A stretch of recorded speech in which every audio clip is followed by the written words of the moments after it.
19 अप्रैल को पड़ने वाली एकादशी के बारे में कुछ महत्वपूर्ण बातें मैं लेकर के अपने वीडियो के माध्यम से आई हूँ, क्योंकि इस बार की एकादशी बहुत महत्वपूर्ण होने वाली है। और कौन सी एकादशी पड़ रही है इस बार, और भगवान विष्णु को क्या भोग लगाएं कि जीवन में आपके खुशियों का आगमन हो जाए। तो चलिए आपको बताना शुरू करते हैं कि ऐसा क्या प्रसाद भगवान को भोग लगाएं जिससे आपके जीवन में खुशी और तरक्की दोगुनी हो जाएगी। मित्रों, सनातन धर्म डायरीज में आपका स्वागत है। आज मैं आपको बताने जा रही हूँ कि भगवान विष्णु को किस चीज़ का भोग लगाएं कि आपके जीवन में तरक्की खुशियों का आगमन हो जाए।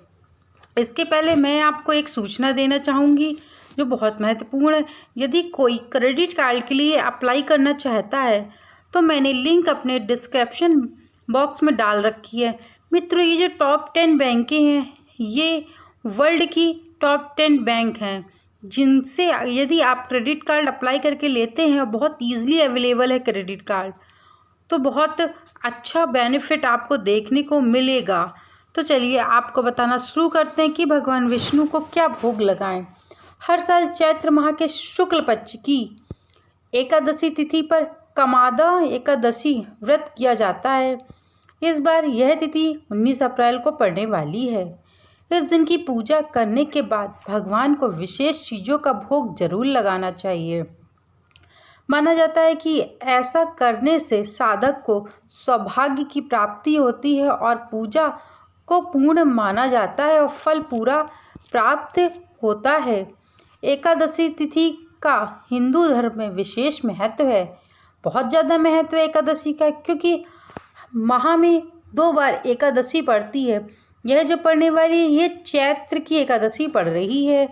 हर साल चैत्र माह के शुक्ल पक्ष की एकादशी तिथि पर कमाद एकादशी व्रत किया जाता है। कमाद एकादशी के कारण ये और विशेष हो जाती है। इस बार यह तिथि 19 अप्रैल 2024 को पड़ रही है। इस दिन भगवान विष्णु और माँ लक्ष्मी की पूजा व्रत करने का विधान है। मान्यता है कि ऐसा करने से जीवन में खुशियों का आगमन होता है। इस दिन पूजा करने के बाद भगवान विष्णु को विशेष चीज़ों का भोग लगाना चाहिए। माना जाता है कि ऐसा करने से साधक को सौभाग्य की प्राप्ति होती है और वह अपने जीवन में सुख समृद्धि का मालिक बनता है।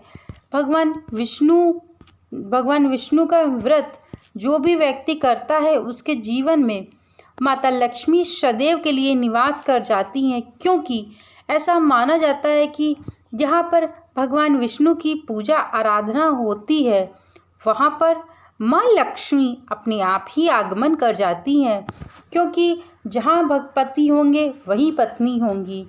उनके बिना, पति के बिना पत्नी अधूरी है। इस कारण से जहाँ जिस जगह पे भगवान विष्णु की पूजा आराधना की जाएगी वहाँ पर अपने आप ही माता लक्ष्मी विराजमान हो जाएंगी।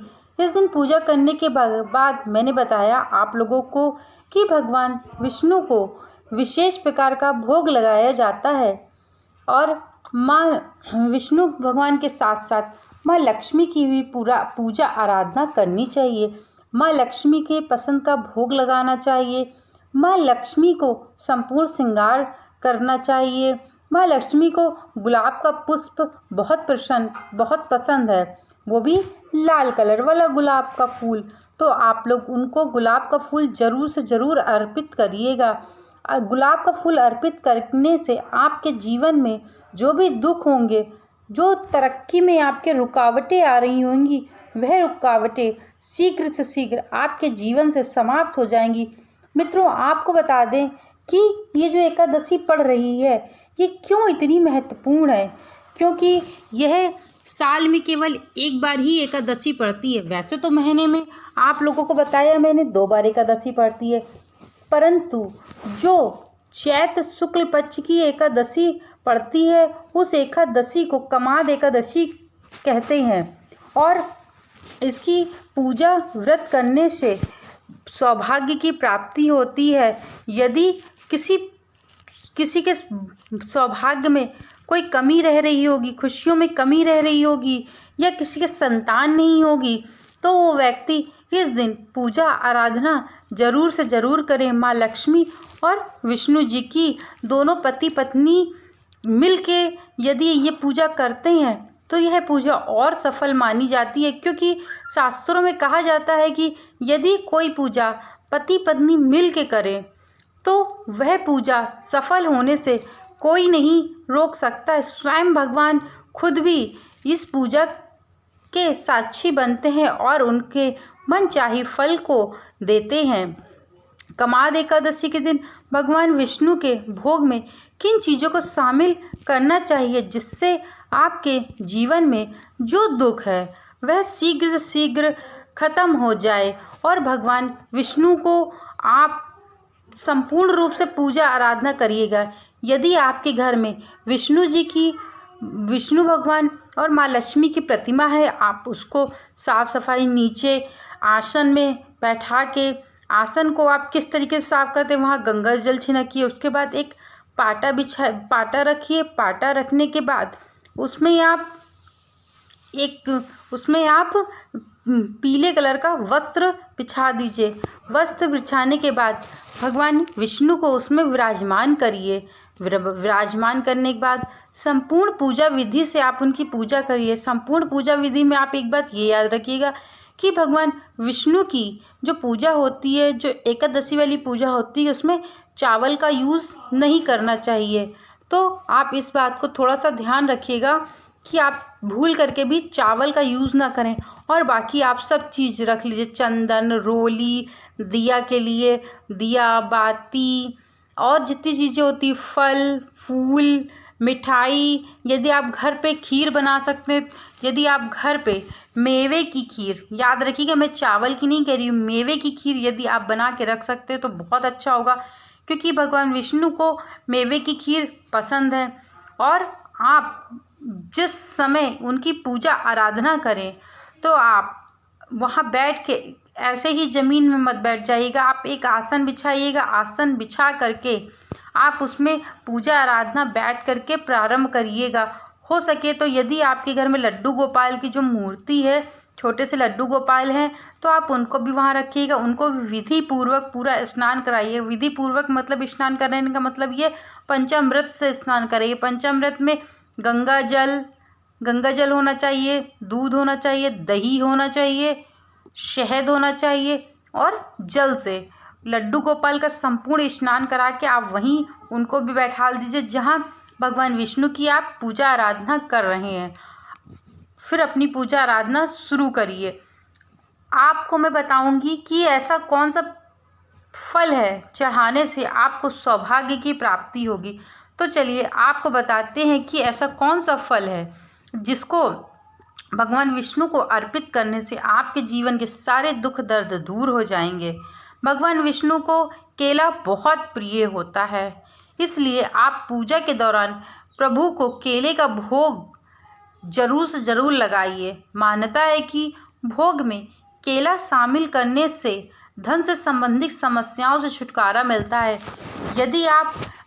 यदि आप आज के दिन यानी कि 19 अप्रैल को जो भोग में जो फल लेकर के आ रहे हैं वो केले का प्रसाद उनको ज़रूर से ज़रूर लगाइएगा। भोग केले का ज़रूर लगाइएगा, क्योंकि ऐसे करने से आपके घर में जो धन से समस्याएं आ रही थीं वो सब शीघ्र शीघ्र दूर हो जाएंगी।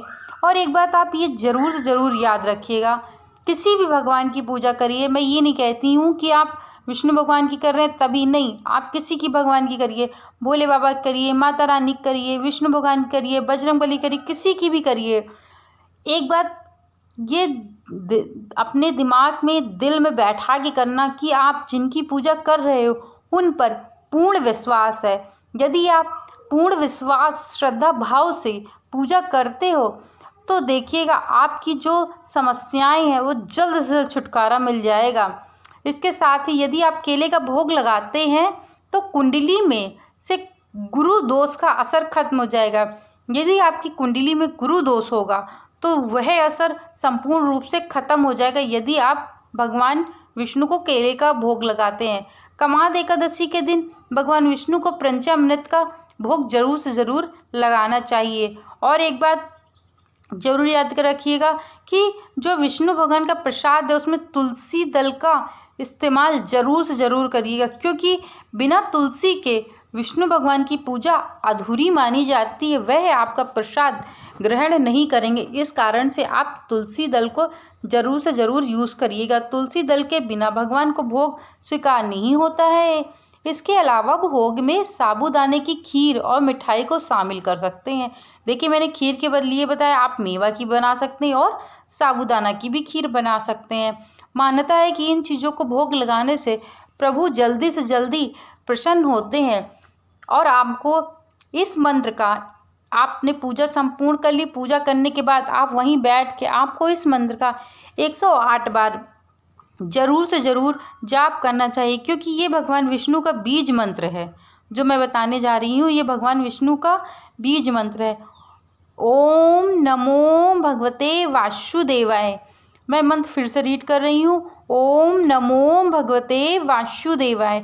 इस मंत्र का कम से कम आपको 108 बार वहीं बैठ के मंत्र का जाप करना चाहिए। फिर आप देखेंगे कि आपके जीवन में कैसे सफलताएं कदम चूमेंगी और आपके जीवन में सारे दुख दूर होंगे। और कमाद एकादशी का शुभ मुहूर्त क्या है, किस समय आपको पूजा करनी चाहिए कि करने से आपको संपूर्ण लाभ प्राप्त हो। हिंदू पंचांग के अनुसार चैत्र माह के शुक्ल पक्ष की एकादशी तिथि का शुभारंभ 18 अप्रैल 2024 से शाम 5:31 से लगने वाला है। इसका समापन 19 अप्रैल 8:04 तक रहेगा, मतलब ख़त्म हो जाएगा। इसी बीच में आपको पूजा करनी है। पूजा का आप जानते हैं, जितनी जल्दी आप पूजा कर सकते हैं, ब्रह्म मुहूर्त की ही एकादशी मानी जाएगी, यानी कि 19 अप्रैल वाली। ऐसे में कमाद एकादशी का व्रत 19 अप्रैल को रहने वाला है। आप कोशिश करिएगा इस व्रत को आप ब्रह्म मुहूर्त में करें तो आपके लिए ज़्यादा अच्छा होगा। मित्रों, यदि मेरे द्वारा बताई गई यह भगवान विष्णु के बारे में छोटी सी जानकारी आप लोगों को अच्छी लगी हो तो चैनल को लाइक, शेयर और सब्सक्राइब करना मत भूलिएगा। मित्रों, मैं फिर से एक बार आपको याद दिला दूं, यदि आप लोग क्रेडिट कार्ड के लिए अप्लाई करना चाहते हैं, मैंने डिस्क्रिप्शन बॉक्स में लिंक को पिन कर रखा है। आप वहां जाके क्लिक करके ईजिली आप क्रेडिट कार्ड के लिए अप्लाई कर सकते हैं।